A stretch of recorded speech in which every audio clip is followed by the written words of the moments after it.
Okay, well basically the idea behind the collection is looking at materials typically disassociated from fashion. So I started working with silicone rubber, so I'd say a few of the key pieces are the ones that utilise the silicone rubber. So for example here, this is the first dress in the collection and it just has a small detailing using the technique. Minimalism is one of my kind of key concepts, so I like to use things in quite a restrained way, so it's creating areas of detail in garments and just drawing the eye to one area, but the rest of the garment is very minimal.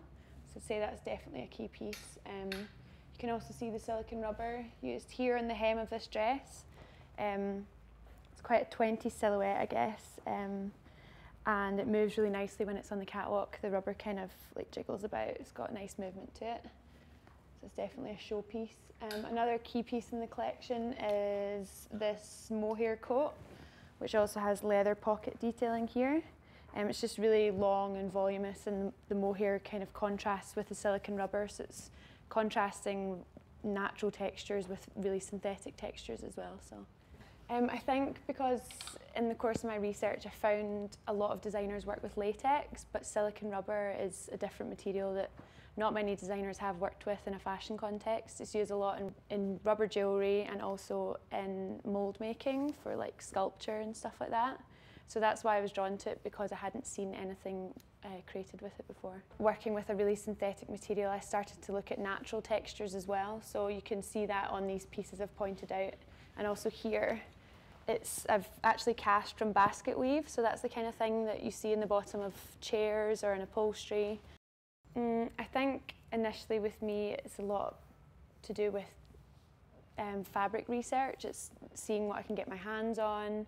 I started working with a fabric supplier based in Scotland, and they gave me a lot of fabrics that are typically used to cover chairs, etc. So a lot of the time it's just seeing what's available. I received a lot of sponsorship for my collection, got a lot of stuff for free or subsidised, so a lot of the time it's seeing what I can get my hands on and then seeing what I can do with it.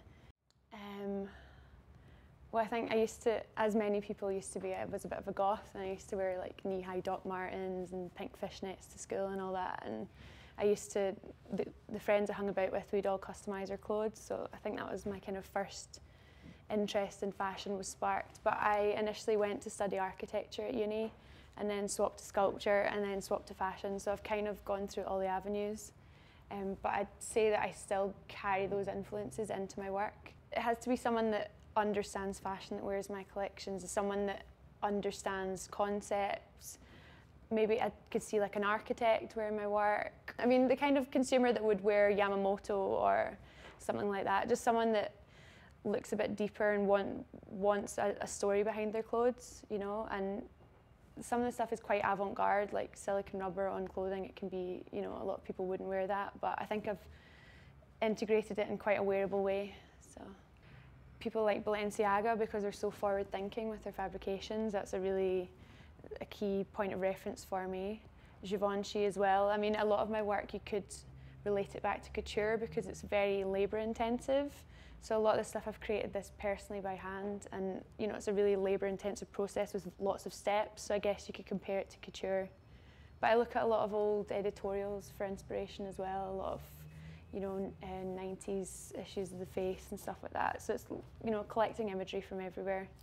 I'd say I look at a lot of kind of Swedish designers and stuff as well for my work, so I could see a Scandinavian girl wearing it, really tall, blonde, you know, just really sharp features, very clean. So Kim Hills is styling the show, which has been really, really great to work with her. Obviously she's a really big name in the industry. And just to get a fresh set of eyes on her collection, I mean, when she looked at my work, she was getting really excited about it, and we were throwing ideas back and forth to each other, and it was just a really exciting process. I've been working in this for months now, so it can end up looking a bit stale, but working with her, she breathed new life into it, you know.